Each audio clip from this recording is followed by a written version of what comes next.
Welcome to episode 2 of the Bits and Bytes podcast.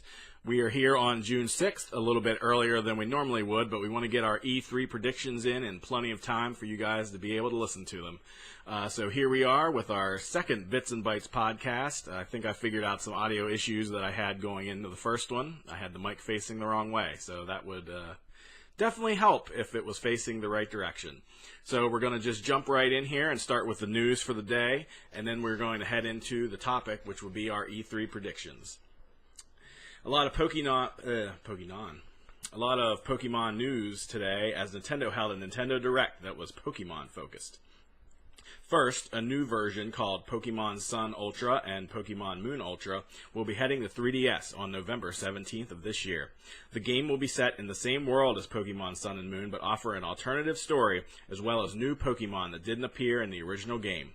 Also making its way to the 3DS Virtual Console will be versions of Pokemon Gold and Silver. The original Game Boy Color games will be arriving in the Nintendo 3DS eShop as Virtual Console titles coming September 22nd. So you can get your Pokemon fix on September 22nd. And for those of you hoping to get Pokemon Stars announced for the Switch, you will have to wait a bit longer.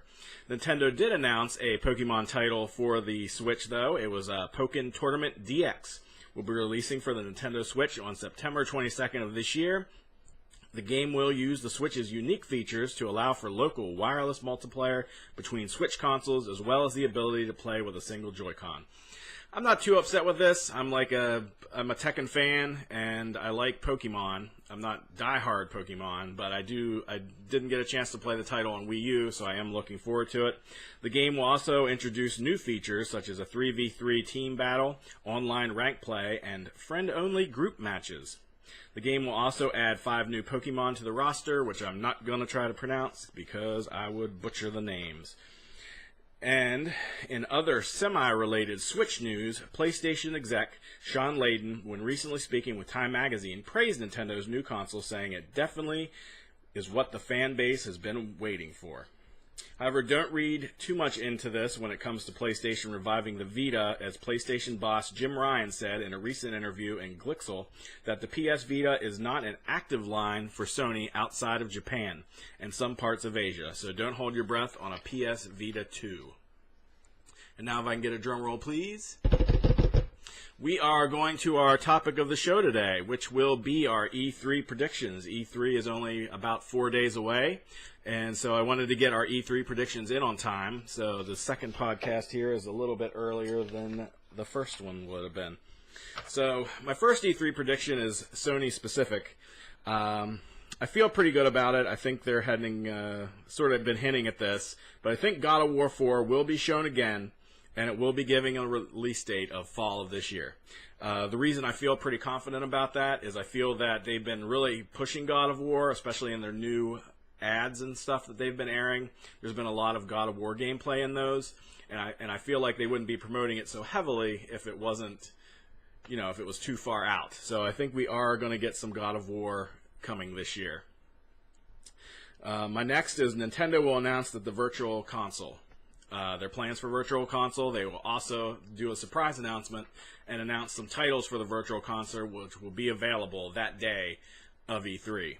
I think that would be a very smart move. It would definitely garner some goodwill, especially after sort of the botched chat fiasco with how that's going to work. I think Nintendo needs some goodwill going in here, especially with the delay of the online service, how chat's going to work. So they need to sort of get the hype train rolling, and I think this would be a definite way to do that.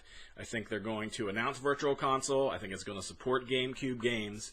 I think they might have maybe Luigi's Mansion, Mario Sunshine. I even like Star Fox Adventures. I'm pretty sure not a whole lot of people did, but I thought it was a good game. So I can see them announcing that and having it release that day on the eShop. However, with Nintendo, don't be surprised about anything. They've proved that they don't really go with the flow and what the popular opinion would be, so hard to tell. They might announce that Virtual Console's being worked on and it'll be 2018 before we get it. But my prediction is they'll announce Virtual Console, they'll have like 3 or 4 games listed, and it'll be out that day of the announcement. fingers crossed. My next prediction, which sort of happened today, was my number 3. I had a new Pokemon game will be announced for the Switch with a date of 2012. We did get a new Pokemon game. We got Pokken Tournament DX that will be releasing in September of this year, so not 2018. I'd like to think maybe they'll announce stars at E3, but I'm not feeling very hopeful. I mean, the thing that I'm hearing about the E3 Nintendo is it's going to be relatively short, about 30 minutes. And I feel if they really had a new Pokemon that they were going to show us that would be on the Switch, that it would be probably about an hour-long conference. I think with the 30 minutes, I imagine they're just going to focus on one game, and that game's going to be Super Mario Odyssey. So I think that's where they're heading with that. I don't think we're going to see Pokemon Stars. I guess it wasn't in the stars. That was lame. But my next prediction will be Spider-Man will be shown for the PS4 with an on-stage demo, releasing date of 2018. I think this could be their big February title. I don't see it releasing day and date with the movie. I mean, the movie's in July. I think what we got last year was a very good proof of concept with the trailer and how Spider-Man was going to move in the world. They really didn't show any of the big villains that you get in a typical Spider-Man game, like Scorpion, Green Goblin, Vulture, that kind of thing. But I think this year we're going to see like maybe the Rhino and some other... We're going to have him facing a well-known villain that we know in a gameplay trailer, and I think it's going to be coming out next year. With Sony's slate, I'm a little confused on how things are going to shake out. Like, you know, they have Days Gone, which I think is pretty close to being finished, if not already finished, just based on Sony Bend not really working on a game since 2012's Uncharted Golden Abyss. I think they're due for a game. I'm just not sure where Sony's thinking of slotting them. I could see them going into the spring as well, maybe holding on to the Bend title for a February game. I think for this holiday, though, I'm pretty confident in my God of War prediction. I just think they've been really pushing the game. They need like a big name out there. You know, God of War, Kratos gets everybody excited and gets them riled up. So I think that could be what we're heading for come this holiday season from Sony. My other prediction was a new trailer will be shown for Death Stranding. I don't think this is that far off. Death Stranding has been at like literally every Sony show since Hideo Kojima has been working at Sony. It's been, you know, E3, it's been at the PlayStation Experience. They're like, oh, well, he's not going to have another trailer ready. He had another trailer ready. I'd like to say, oh, they're going to have a behind closed doors demo, but I do not see that happening at all. I think this game is as far out as 2019. I mean, the only thing I could see them closed door demoing is if they have the character done and he's running around just in a white room, and it's like, well, this is how he's going to move. But I do not see them having anything ready for E3 besides another cryptic trailer, which I do love the cryptic trailers. I don't understand them. It's sort of like a WTF. I don't know what's going on in them, but I like what I see, and it definitely looks interesting. So keep up the good work on that front. All right, and my big prediction is, this one I'm really swinging for the fences for, is that there will be new gameplay and trailers for Final Fantasy VII and Kingdom Hearts 3. And also, I'm adding that they will have a release date of holiday 2018 on one of those titles. That one I'm really aiming for the fences for. I feel like it's more likely to be Kingdom Hearts 3. I feel the demo they had shown 2 years ago seemed pretty tight.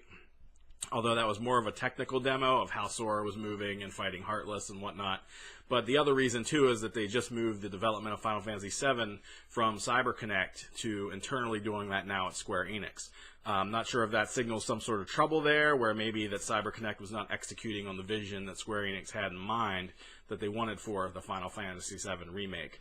But my hope is that we'll see Kingdom Hearts 3 there. Again, really swinging for the fences on that one, but hopefully we'll see it. And that brings us to our end of show. That's my E3 predictions. If you have any of your own, please feel free to comment in the sections. We're going to end the show with the segment I like to call Friendly Fire. Again, it's like just picking somebody, giving them some props from the gaming industry, and just letting them know they're doing a great job.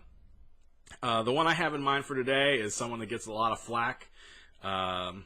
someone that's pretty feared in the game industry, I feel like, from developers and fans alike, for their opinion on things. But I'm going to say it's Jim Sterling. I feel like Jim Sterling is the Johnny Cash of the games industry. I feel like he tells it like it is. He's our man in black, and he always is honest with you.